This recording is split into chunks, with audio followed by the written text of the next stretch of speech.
Friday, December 19th, guys.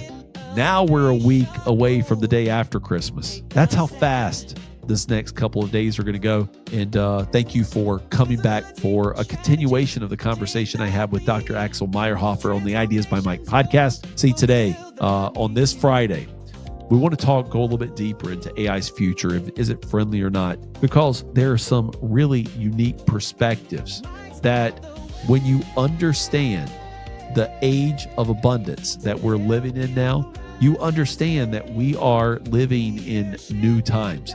Now, history does repeat itself. There's no doubt that there could be something that comes along that looks a lot like 1985 or 2000 or 2008. But boy, AI is revolutionizing us. Remember, guys, if you're over 40 years old, you remember a time that the iPhone was not around. You remember that our gaming system was the Nintendo. You remember when we probably even had cordless phones around the house and answering machines. That's how far we've come in our current modern civilization. I want to continue the conversation with Dr. Axel that we had on the Ideas by Mike podcast. Enjoy this feature from that podcast.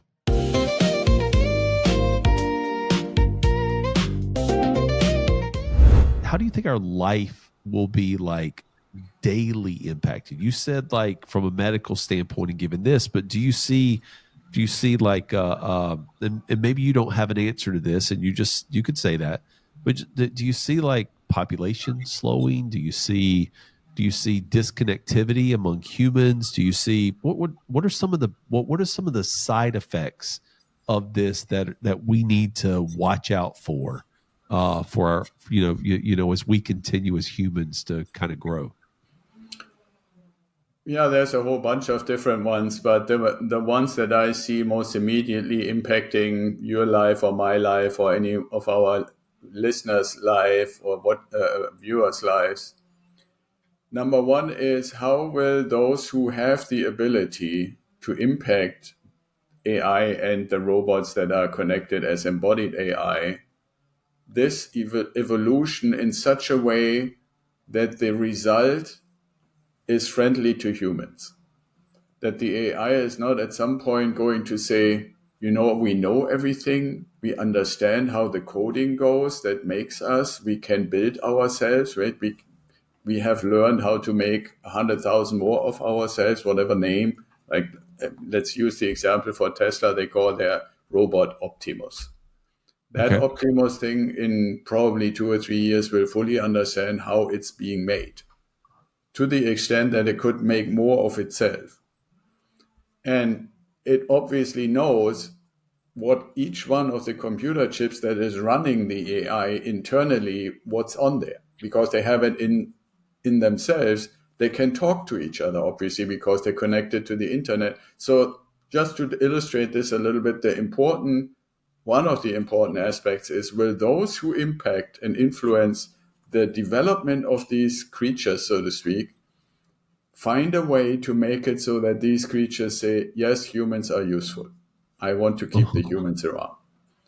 That's one important thing. Now, as far as our daily lives, and I'm aware that for me at least, there is a finite, and for everybody else, there's a finite. It's just like, how long do I still have? Even though I don't want to venture into what's in 20 or 30 years or 35 years, that's kind of the time horizon that I see for myself, even though there could be medical developments that make that significantly longer. But assuming we find a way to keep these embodied AIs friendly to us, there is an exciting future that I see, and that is for all the different things. And I encourage anybody listening or watching to ask yourself, what are things that you would love to do and haven't done, either because you say, I don't have time for that, or I can't afford to use time for it because it doesn't make any money, it doesn't pay me anything, so I would have to wait until I have enough money, enough income or so forth to afford it, right? So if you look at those kind of things, you want to hang out for hours and hours and do the chi thing, right? And really, really go deep with a group of people, maybe in a particular nice location where it doesn't matter how long it takes. You just hang there with that group of people until the last person says, okay, I want to go home now, right? That and completely irrelevant for the cost, because cost is not a factor anymore. That would be one thing, So one thing that I want to encourage anybody to ask yourself, what would I love to master if money were not to play any issue? And I, for example, said for the last 60 years, I would love to be able to learn how to play the keyboard. That is something, right?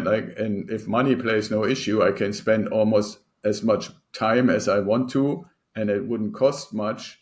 Maybe that robot can actually teach me how to play the keyboard, right? Because he or she or it won't cost me anything. I mean, we have to realize these things work 23 hours a day, 365 days a year, and they cost, by the time that you and I can buy them, maybe $30,000 or $40,000.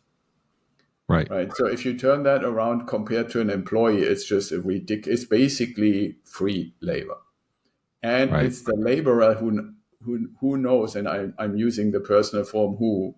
You could say it knows pretty much everything anybody ever knew.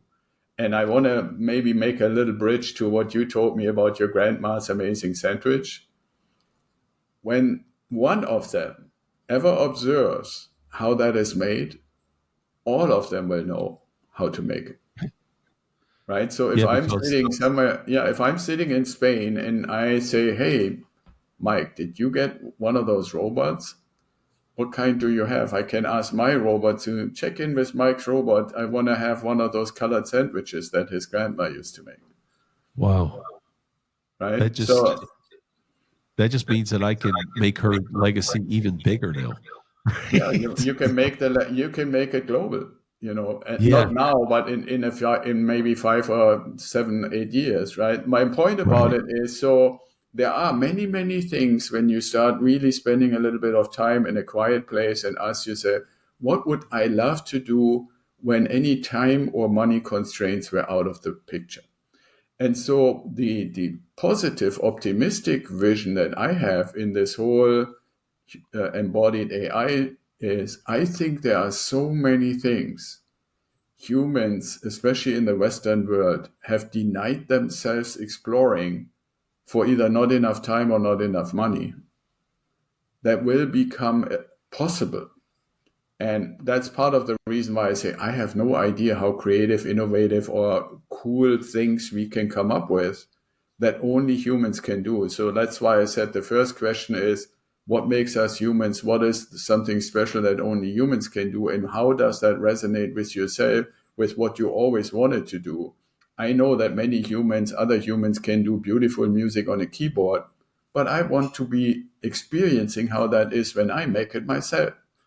And no robot can, the robot can tell me any story in the world ever told to any human on how that supposedly feels. But if I want to experience it myself, I need to learn how to do it. And then I want to play the tunes I want to play. Maybe I come even up with something new that only this little community, Axel, Mike, and the two wives like, and everybody else hates it. Who cares? Right? So that kind of vision, I think, is really exciting and optimistic. Always assuming that the robots don't come to the conclusion they don't need us anymore. I hope you enjoyed that segment with Dr. Axel Meierhoefer and me from the Ideas by Mike podcast. If you want to learn more about how AI is integrated into the one-of-a-kind financial plan, how we're using it in our practice, I encourage you to reach out to us by texting the word ideas to 600-700 or calling our office at 757-909-7151, where you will get one of our friendly staff members to get you connected with me or a member of the team. As a reminder, Mike Milligan is an investment advisor representative with Advisory Alpha LLC.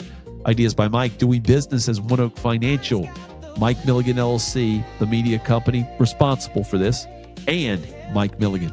The contents are, we are all unaffiliated entities except as investment advisory reps to Advisory Alpha LLC. All opinions expressed by me and Dr. Axel Meierhoefer are those of us and do not reflect the opinions of Advisory Alpha LLC. For tax advice, please consult a CPA or enrolled agent. And before making any investment decisions, please consult a licensed financial pro.